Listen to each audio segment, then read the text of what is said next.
3rd of December 1971. Pakistan launched an unprovoked attack on Indian airfields. Our country faced challenges from both West Pakistan and East Pakistan and was left with no choice but to respond with decisive force. Pakistan launched a full-scale war against us. The Pakistan Air Force suddenly struck at our airfields in Amritsar, Pathankot, Srinagar, Avantipur, Uttarlai, Jodhpur, Ambala and Agra. Prime Minister's message to the country was clear. Aggression must be met.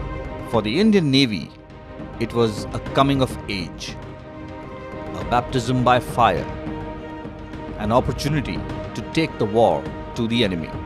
The task for the Navy was clearly defined in the message from the Chief of the Naval Staff, Admiral Nanda.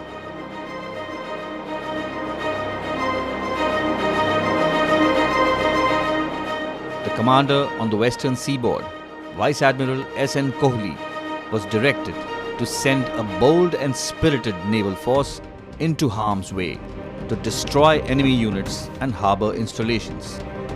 The units chosen for this task were the newly commissioned Osa-class missile boats of the 25th Missile Vessel Squadron.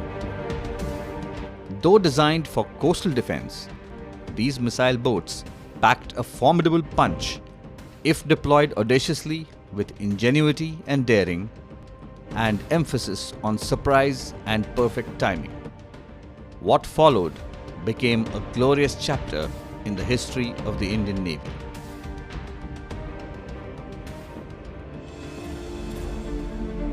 Due to their limited endurance, the missile boats were towed up to a certain point just south of Karachi harbour, from where they could proceed at full speed to carry out an attack and disperse thereafter. The crew of these missile boats had just returned after training in the erstwhile USSR and were fluent in the Russian language. All tactical communication during the mission was undertaken in Russian, adding to the deception in case the enemy intercepted the communication.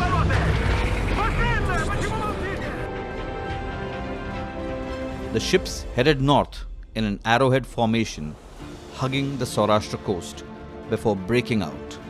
Their objective? To set Karachi harbour ablaze. Just about 40 miles from Karachi, INS Nirghat reported a radar contact at a distance of 25 miles. The contact was evaluated to be a warship, and Nirghat was ordered to engage. She altered course towards the target and launched a missile. The Pakistani destroyer Khyber was hit with the Indian Navy's first shot of the war. Nirghat had drawn first blood. Nipat and Veer continued steering north. Veer launched a missile at the minesweeper Muhafiz and disintegrated the target. Just before midnight, Nipat launched a missile towards the harbour entrance and scored a direct hit, setting the Kiamari fuel tanks and other harbour facilities ablaze. A fire that took 4 days to extinguish. The Chief of Naval Staff signalled, "Operation Trident a success. Karachi ablaze. I am proud of you." This was swiftly followed up by Operation Python as the second wave of attacks. The total annihilation of ships and harbour facilities completely unnerved the Pakistani Navy. In a panic, they recalled all their major surface combatants to harbour. The success of these attacks had a dramatic effect on the war.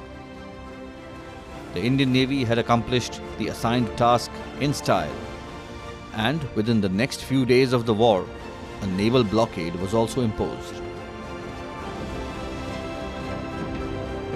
Meanwhile, on the Eastern Front, the heroic actions of the naval units led by the aircraft carrier INS Vikrant ensured that the Indian Navy achieved control of the seas around both wings of Pakistan and scored an emphatic victory at sea.